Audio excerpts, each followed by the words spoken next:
गई। जंगल में लकड़ी काटने गई थी, तब से लौटी नहीं। मैंने उसे बहुत खोजा लेकिन वो कहीं नहीं मिली। अवश्य ही वो किसी संकट में है महाराज, मेरी सहायता करें, मेरी सहायता करें महाराज। कहीं वो जंगली जानवरों के रास्ते में तुम्हें आ गई होगी? नहीं महाराज, जंगली जानवरों से बचने के तरीके मैंने उसे सिखा रखे हैं।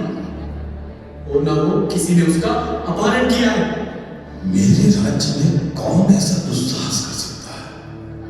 तुम निश्चित होकर घर जाओ। तुम्हारी बेटी जल्द ही तुम्हें सकुशल प्राप्त हो। ये विक्रमादित्य का वचन है।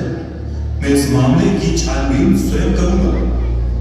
मेरे राज्य में हर एक नागरिक सुरक्षित है। जिसने भी दुस्साहस किया है उसे छोड़ा नहीं जाएगा। जाओ, घर जाओ। जो आगे महाराज। गुप्तचर, जल्द से जल्द इस मामले का पता लगा। जो आ गया महाराज। फिर क्या? गुप्तचर सारी जानकारी इकट्ठा कर अगले ही दिन विक्रमादित्य के पास जा पहुंची।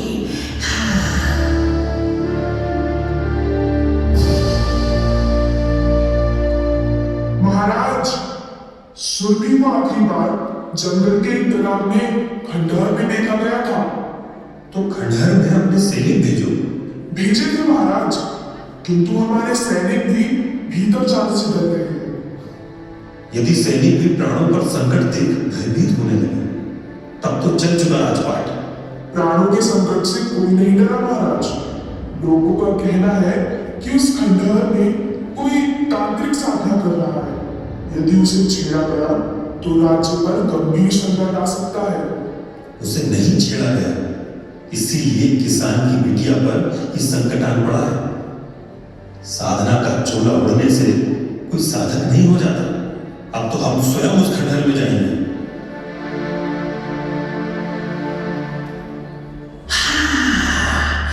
और उसी रात राजा विक्रमादित्य जंगल के उस खंडहर में जा पहुंचे।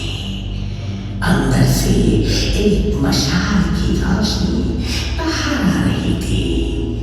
राजा और आगे बढ़े। थोड़ी ही दूर में सुरभि बेहोशी की हालत में पड़ी थी। राजा उसके पास पहुंचे, उसे होश में लाया।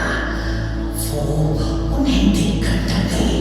जब राजा ने अपना परिचय दिया तब जाकर सुरभि की जान में जान आई। आगे क्या हुआ? तुम्हारे दिन राजा विक्रमादित्य की सभा लगी।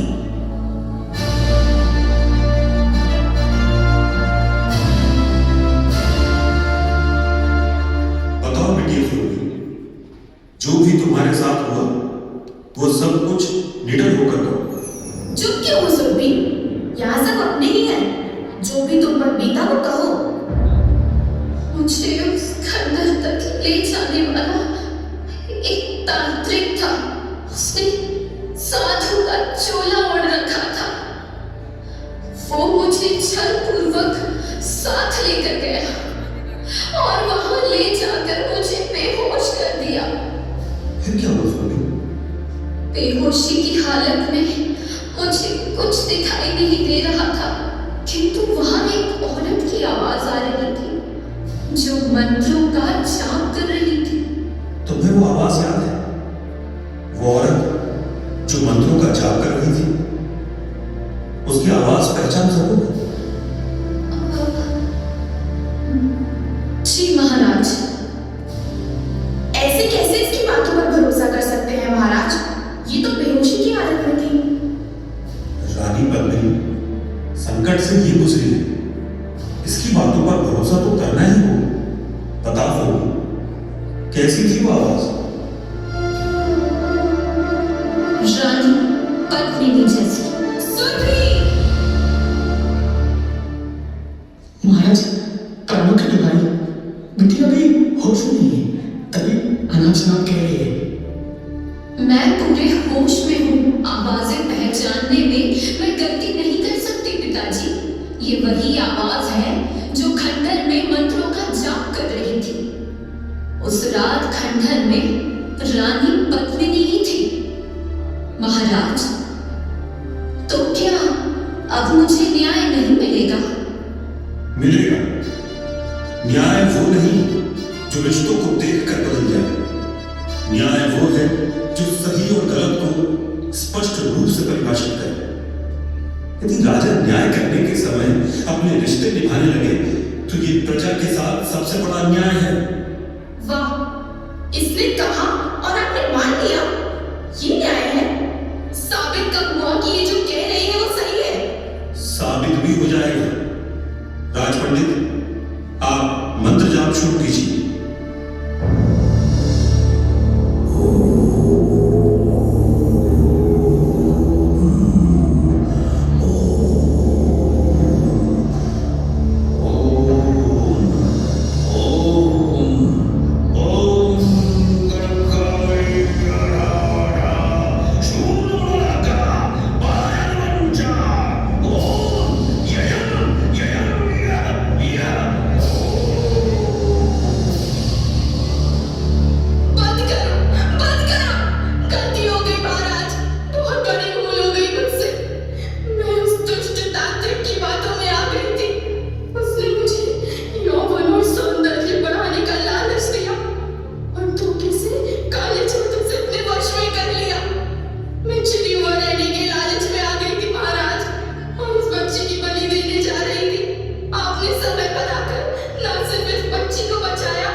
रानी होने के नाते प्रजा के प्रति तुम्हारा दायित्व मेरे बराबर ही था।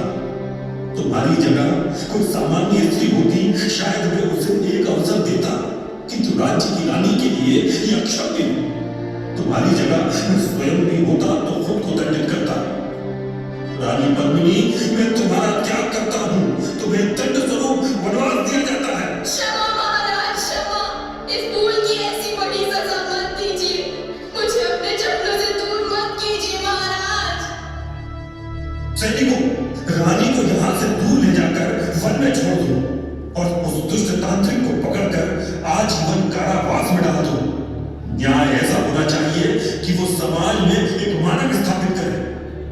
अब दोबारा किसी की हिम्मत न होगी कि इस तरह का कुकृत्य मेरे राज्य में कर सके। महाराज, महाराज, आप महान हैं। आप जैसा कोई दूसरा नहीं।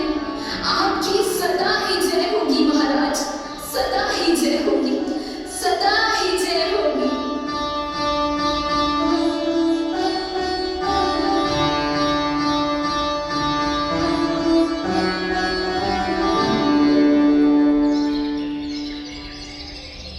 विक्रम, बेटा विक्रम, विक्रम।